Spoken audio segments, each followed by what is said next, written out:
இல்ல, யாரையா கேட்டா உங்ககிட்ட நீங்க திருச்சி கிழக்குல போட்டியிடுறீங்களா இல்லையான்னு மக்கள் யாராவது போராட்டம் கிட்ட பண்ணாங்களா? இல்ல எனக்கு தெரியாம கேட்கிறேன்.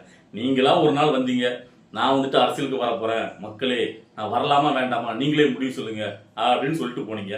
அதுக்கப்புறம் 2 வாரம் கழிச்சு வந்து மக்கள் எல்லாரும் என்ன வர சொல்லிட்டாங்க, நீங்க வராம வேற யாருன்னா வர்றது அரசியலுக்கு வாங்கண்ணா, நாங்க பாத்துக்கிறோம்னு சொல்லிட்டாங்க, அதனால கண்டிப்பா வரேன். அது என்னைக்குங்கிறத நானே பாத்தீங்கன்னா ஒரு நாள் அனௌன்ஸ் பண்றேன், ஸ்டேஜ்ல எங்க அம்மா வச்சு நான் அறிமுகப்படுத்துவேன் அப்படின்னு சொல்லிட்டு போனீங்க.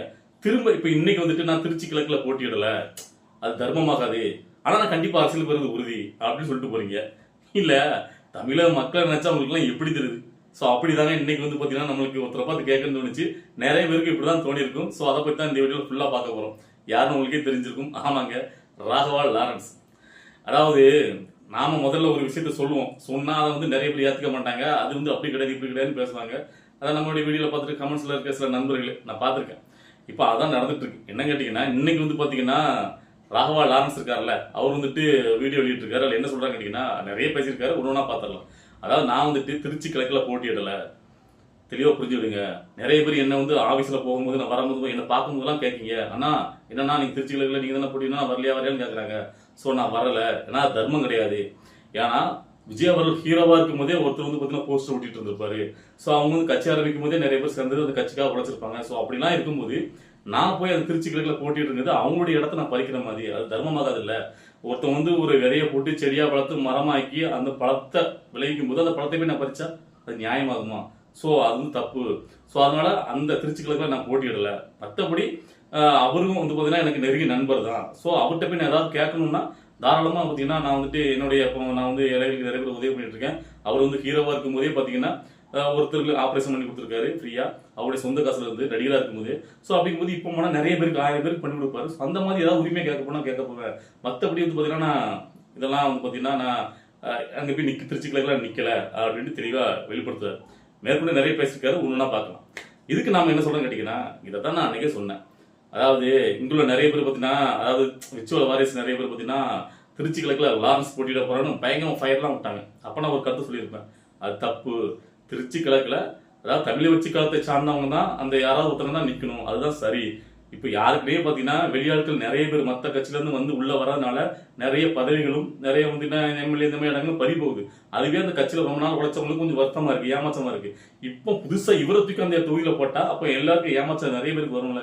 சோ அது கரெக்ட் கிடையாதுல்ல. சோ அதனால லாரன்ஸுக்கு அந்த இடத்த கொடுக்கறது சரியா வராது, கொடுக்க கூடாது அப்படின்னு நம்ம பேசியிருந்தோம்.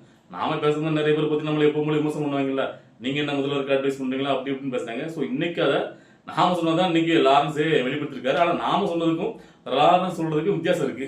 லாரன்ஸ் சொன்னதுக்கு என்ன காரணம் கேட்டீங்கன்னா, அவர் நினைச்சது மாதிரி விஜய் தரப்புல இருந்து எந்த ஒரு அழைப்பும் இல்லை.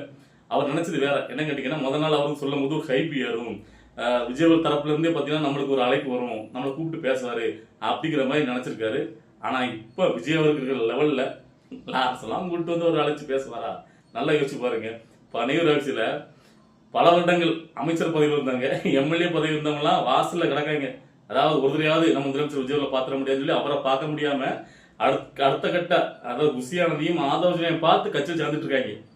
சோ அப்படிப்பட்ட நிலைமையில அவர் எங்கேயோ இருக்காரு. சோ நீங்க ஒரு வீடியோ போட்டோம்னா உங்களை கூப்பிட்டு பேசிட்டு வரா. சோ அதனாலதான் இவருக்கு ஒரு ஏமாச்சம் ஆயிட்டு, இவர் ஒரு ஹைப் ஏத்தலாம் அப்படின்னு நினைச்சிருக்காரு. அது வந்து நடக்கலன்னு உடனே மொக்கையாகி போச்சு. சோ இனிமே நம்ம காத்திருந்து வேஸ்ட். அது மட்டும் இல்லாம இங்க பொதுவாக திருச்சி கிழக்குல மதிமுகவுடைய ஆட்களை நிப்பாட்டலாம் அப்படின்னு சொல்லிட்டு முதலமைச்சர் விஜய் அவர்கள் சொன்னதாக ஒரு நியூஸ் வேற பரவிட்டு இருக்கு. அதுக்கு முன்னாடி நாம வெளியிட்டுலாம், அது நாமளா சொன்ன மாதிரி இருக்கும், இல்லைன்னா நம்மளுடைய மரியாதை கெட்டு போயிடும் அப்படின்னு நினைச்சிருக்காரு. அதனாலதான் முன்னுக்கூட்டியே படி வந்து இப்போ வந்து தெரிவிக்காரு. இல்லைன்னா இவருக்கு தெரிவிக்க வேண்டிய அவசியமே கிடையாது. அதுல ஒரு வார்த்தை வேற அவர் சொன்னாரு, அதுதான் நல்லா நீங்க பாக்கணும். அதாவது நாம இவ்வளவு நாள் ஒரு பேரை சேர்த்து வச்சிருக்கோம், நல்ல பேரை. அந்த பேரை சேர்த்ததோட ஒத்தட்ட குண்டு அதை கண்டோர் பண்ணி அவருக்காண்டி உழைக்கும் போது அதுல நம்மளுக்கு மரியாதை கிடைக்கணும், நம்மளுக்கு பதவி இதெல்லாம் கூட பெருசு கிடையாது, நம்ம மரியாதை இருக்கணும்ல அப்படிங்கிற ஒரு வார்த்தையை பயன்படுத்தாரு. அப்ப அதுல இருந்தே புரிஞ்சுக்க முடிஞ்சு தமிழை வச்சுக்கிறது யாருமே இவரை சீண்டல. அதனால பாத்தீங்கன்னா ஆள் மொக்க வாங்கிட்டாரு. சரி, அதை வந்து வெளிப்படுத்தாரு அப்படின்னு தெரிஞ்சு போச்சு. அதுக்கப்புறம் என்ன சொல்றாரு, நான் வந்து பாத்தீங்கன்னா திருச்சி கிழக்குல தான் நிக்கலன்னு சொன்னேன், அதுக்காக நான் வந்து பாத்தீங்கன்னா போட்டியிடன்னு சொல்லல, அரசுக்கு வரமான்னு சொல்லல, கண்டிப்பா வரேன், அரசியலுக்கு வருவேன், அது நான் எங்க யாருடன் தெளிவா அறிவிக்கிறேன். அது வந்து பாத்தீங்கன்னா நம்ம வந்து புதுசா ஒரு கட்சியில போய் சேர்ந்தா அந்த கட்சிக்காக உழைச்சி நம்ம எல்லாமே நம்ம பண்ணிருக்கணும் அப்படின்னு சொல்றாரு. ஆனா அது ஒரு நல்ல விஷயம் தான். லாரன்ஸ் சொன்னதை நம்ம வந்து விமர்சிக்கிறோம், ஆனா அவர் சொன்ன கருத்து நல்ல கருத்து தான். ஆனா அவர் இப்ப சொன்னது அவருக்கு வந்து மொக்க வாங்கிட்டாருன்னு சொல்றாரு. அதாவது நீங்க வந்து ஒரு கட்சிக்காக நீங்க போய் அந்த கட்சியில பதிவு நினைச்சா ஆரம்பத்துல இருந்து அதுல வந்து அதுக்கு எவ்வளவு எஃபெக்ட் போட்டுக்கணும், நீங்க வந்து உழைப்பை செலுத்திருக்கணும். இதைத்தான் நாம வந்து பாத்தீங்கன்னா விடுதலை சிறுத்தைகள் கட்சி, அதுக்கப்புறம் வந்து சில கட்சிகள் பாத்தீங்கன்னா இப்போ வந்து தமிழ் கட்சிகள் ஜெயிச்சதுக்கு அப்புறம் அவங்க கூட சேர்ந்து இந்த அமைச்சர் பதவி வாங்கும்போது நம்ம இதே கருத்து தான் வச்சிருந்தோம். ஓகேவா?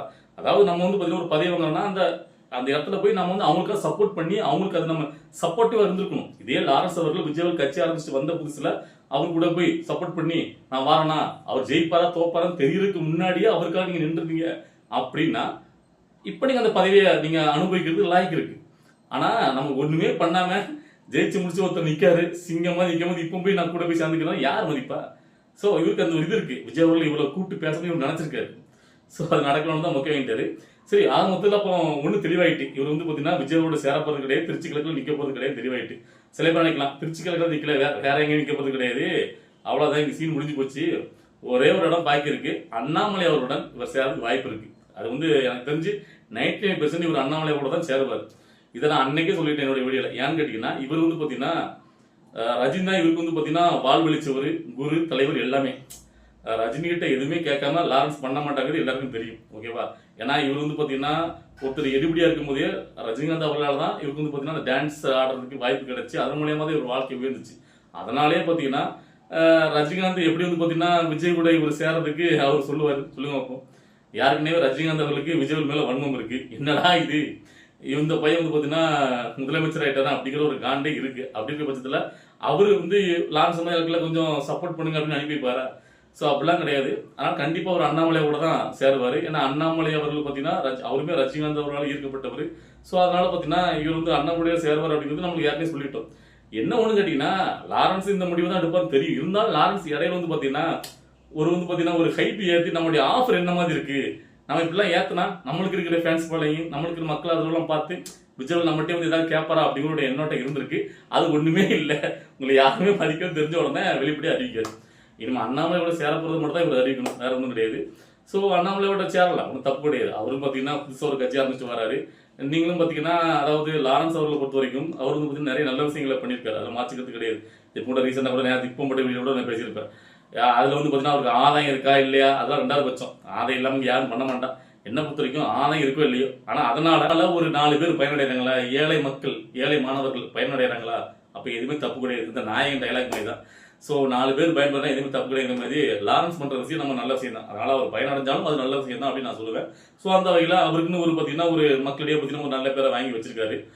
அந்த வகையில் அவர் வந்து பார்த்தீங்கன்னா இப்போ அண்ணாமலை அவர் தான் புதுசாக ஒரு இயக்கத்தை ஆரம்பிக்க போறாரு. ஸோ அப்படி வந்து முதல்ல அங்கே போய் சேர்ந்தார் அப்படின்னா ஓகே, நீங்க அந்த கட்சியில் சேருங்க, சேர்த்து நல்ல நல்ல விஷயங்களை முன்னாடுங்க, மக்களுக்கு நல்லது பண்ணுங்க, நல்ல பேரை வாங்கி நீங்க ஜெயிச்சிங்கன்னா அதுக்கப்புறம் நீங்க அந்த பலனை அனுபவிக்கலாம் சொன்ன மாதிரி. ஆனா இப்போ வந்து பாத்தீங்கன்னா முதலமைச்சர் விஜய் அவர்கள் யாருமே இல்லாம தன்னிச்சையாக வந்து கஷ்டப்பட்டு இவ்வளவு பெரிய நிலைமை அடைஞ்சிருக்காரு.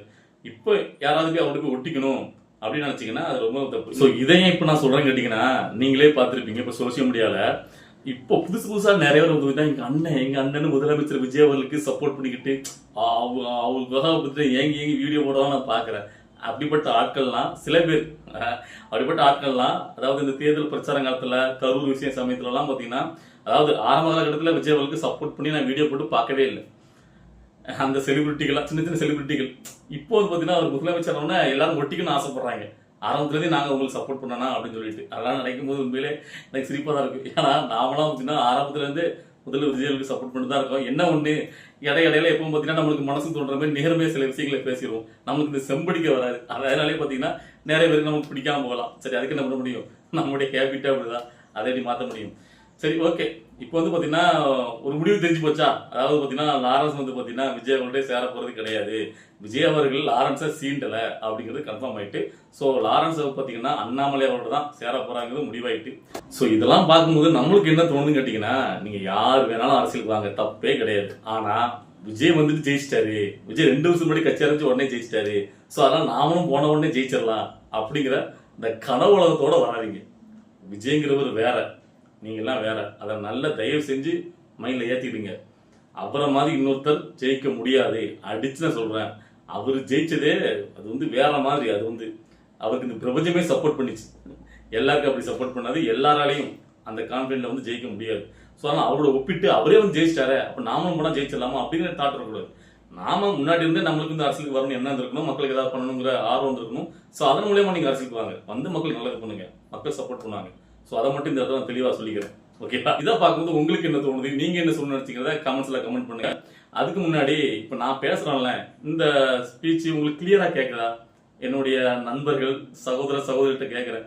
ஏன்னா எனக்கு ஒரு டவுட் வருது. ஏன்னா நான் வந்து மைக்கெல்லாம் பேசிட்டு இருக்கேன். சில பேர்லாம் இப்பவும் கூட வந்து ஆனால் நீங்க ஒரு மைக் வயர்லெஸ் மைக் வாங்கிட்டு பேசுங்க அப்படின்னு சொல்றீங்க. ஆக்சுவலா நான் இதுக்கு முன்னாடியே சில மாதங்களுக்கு முன்னாடி ஒரு மைக் வாங்கி ஒரு 500 ரூபாய்க்கு ஒரு மைக் வாங்கி வச்சு பேசினேன். ஆனா நம்முடைய பேஸ் வாய்ஸ் கொஞ்சம் இதா இருக்கனால அது வந்து எக்கோ அடிச்சுட்டு யாராவது இருந்ததுனால சரியா சிங்க் ஆகிறதுனால நான் அதை கழட்டிட்டு திரும்ப ஓன் வாய்ஸ்லயே மைக் எல்லாம் பேசிட்டு இருக்கேன். இப்பவும் பாத்தீங்கன்னா சில பேர் வந்து பாத்தீங்கன்னா அப்படிதான் சொல்றீங்க. ஸோ அதனால வீடியோ பார்த்துட்டு இருக்காங்க, என்னுடைய வாய்ஸ் இப்போ கிளியரா இருக்கா, உங்களுக்கு எல்லாம் சரியா கேட்குதா அப்படின்னு கமெண்ட் சொல்லுங்க. இல்லைன்னா கண்டிப்பா நான் வந்து பாத்தீங்கன்னா ஃபியூச்சர்ல ஒரு நல்ல மைக் சர்ச் பண்ணிட்டு இருக்கேன். அதெல்லாம் கொஞ்சம் ஹை குவாலிட்டியா இருக்கு, ரேட் அதிகமா இருக்கு. ஸோ அதை வாங்கி நம்ம அதுக்கப்புறம் யூஸ் பண்ணுவோம். ஓகேவா? ஸோ இப்போ நான் பேசுறது ஒரு நார்மலா கேட்குனா ஓகேனா அப்படின்னு தான் நீங்க கமெண்ட்ல தயவுசெய்து சொல்லிட்டு போங்க. எனக்கு அப்பதான் சரி நம்ம பேசுறது கேட்குது, மக்களுக்கு எல்லாருக்கும் நண்பர்களுக்கும் கேட்குது அப்படின்ட்டு நான் தெரிஞ்சுப்பேன். அதுக்காக நான் சொல்றேன். இன்னைக்கு நம்ம பேசுனதுல எல்லாம் உங்களுக்கு எப்படி இருக்கு, நான் பேசுனது ஏதாவது மாற்றி கருத்து இருந்தாலும் சரி, எதா இருந்தாலும் சரி, உங்களுடைய கருத்துக்களை கமெண்ட்ல பதிவு பண்ணுங்க. அடுத்தது கட்ட அரசியல் நிகழ்வை பார்த்துட்டு நம்மளுடைய வீடியோ வரும். வெயிட் பண்ணுங்க. பாய்.